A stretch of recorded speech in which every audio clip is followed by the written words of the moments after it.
The best example that I can always think of is your game show. So you're on a game show, you give an answer, and you know it's a right answer, and what do you hear? Ding!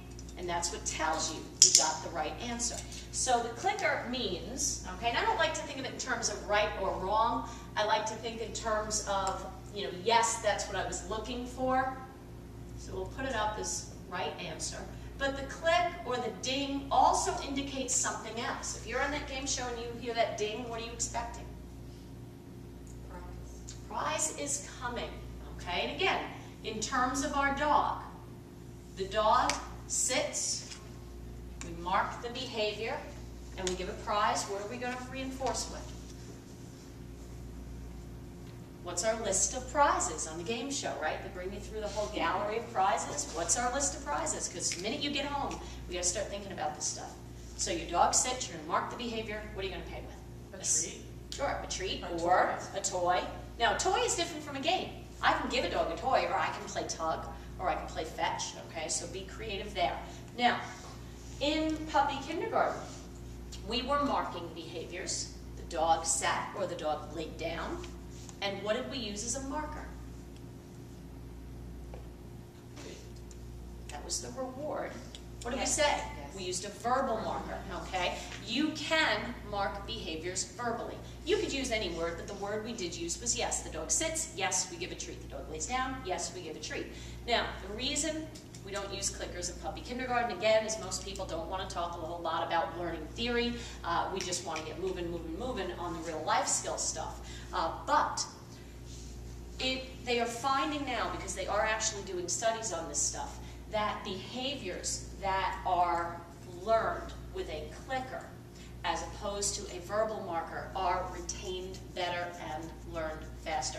And probably the reason for that is that your voice is different. Whether you're tired, stressed, hungry, in a rush, impatient, yes, yes, yes, have a cold, it sounds different. Whereas a click is a click is a click, and it's very consistent, and they say that it registers in a very primitive part of the brain called the amygdala. Okay, now what people want to know is, am I married to the clicker for the rest of my life? No, clicker is a teaching tool. Once the dog understands a cue, the clicker can drop out of the equation. Okay, more on that later. Quick example of verbal marker. When Ludwig was a puppy, he was a little more than a puppy, but I was laid up, I had some ankle surgery, and I said, every time he gets up out of a crate or he wakes up from a nap, he does this stretch. He's a really long dog, and it looks like he's doing yoga. So I'm going to see if I can turn that into a little trick. And I marked it verbally, so every time he did it, I said yes, and I paid him. And we went from him doing it to maybe 3 or 4 times a day to him doing it, I don't know, 7 or 8 times a day. And I said, okay, I'm paying for the behavior, so he's doing it more, but he's not doing it that much. So let me see what happens when I add a clicker to it. And when he would do it, I clicked, and I would pay him. And we had a yoga explosion in the house. We went from 3 or 4 times a day to I could not turn around without the dog doing yoga. I'd be on my business phone in my office, he'd be doing yoga. I'd be in the shower, he'd come into the bathroom and do yoga. I'd be cooking dinner, he'd be doing yoga. So it starts to happen, and you'll remember this if you did puppy class, when you pay for behavior, it is that simple. You get more of it. And this is our goal, that whatever behaviors we zero in on and we go, I like that, I like that, I like that. You pay for them and you get more of them. The dog starts to offer the behaviors, okay? And that's our goal right off the bat, to have the dog offering these behaviors like crazy. Now, the clicker... And what? I mean, you don't want him doing yoga every second. No, and in week 2 in the class, we're going to talk about something called cue control, which says to the dog, I am only paying for the behaviors I ask for.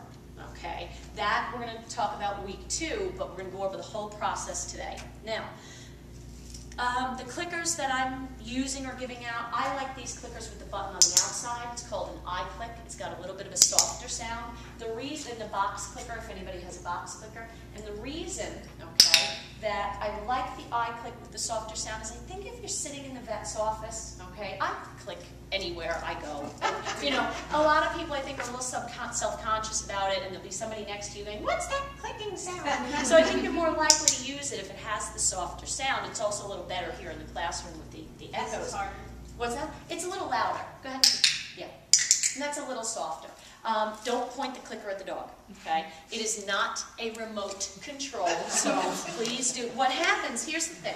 Your dog's going to get clicker savvy so fast that if you leave this thing on the table and a friend comes over and the dog is 6 rooms away, and they pick up this clicker and go, hey, what's this? And they click it. The dog is going to appear like the road runner in front of you, and you're going to be tempted to use it as a recall to get the dog to come. And that is not what it does. That'll wreck your recall faster than anything else. Clicker does not get behaviors. It says, it gives information. It says, and like that behavior right there. So for sit, we click the moment the tushy hits the ground.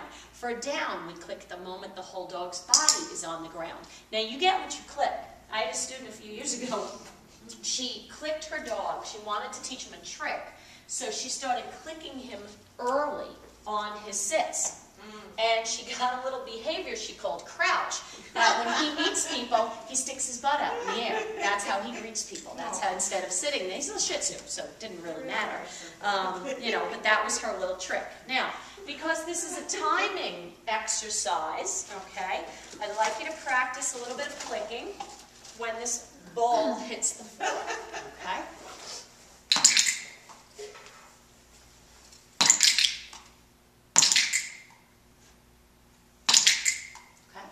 And click, please, when I clap my hands.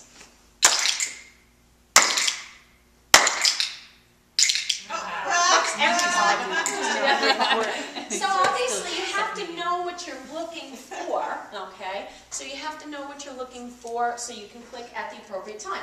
Now sometimes you're going to be doing this, and you're going to click your dog early or late for something, and you're going to go, oh, that was a bad click. That was a crappy click. You have to treat the dog anyway, because the click is a contract, all right?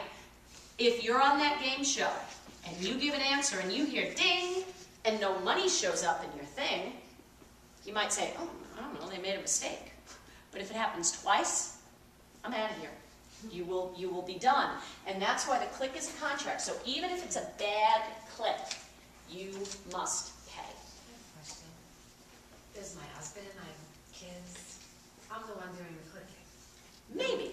Meaning the only In one. other words, they're going to want to, if we're doing this consistently, who's in charge of... Okay, a few things there. One is that the kids can be surprisingly good dog trainers because they don't put all the emotion to it of he's ignoring me. They are just really good at, oh, I click what I see. So don't be afraid to let your kids get involved, but you do need to stop that type of stuff, because then it will become meaningless. So what a lot of people do when they buy their clickers is they'll buy a green one, a red one, a black one, a blue one, so everybody in the family has their own. When you are in charge of the clickers, so they get doled out and then they get put away, so they're not like left around all the time to just be randomly played with by the kids' friends. And if any of you do have somebody home that you think will be actively involved, wants to be actively involved in the training, and you want me to send you an outline of what we did today, I'm happy to do that, because this way, they can read it and you can kind of fill in the gaps. So don't be afraid to get your family members involved, even if you will be the primary handler. Now, very important thing. You'll hear me say click and treat, click and treat, click and treat. And that's not how you want to think of it. You want to think of it as click, then treat. Because what clicker training is all about is the dog learning, I can make you click and give me something. It's about the dog experimenting with their behavior. In class last night, we have a little boxer that was laying down. We were looking for a new behavior, and she didn't know what we wanted.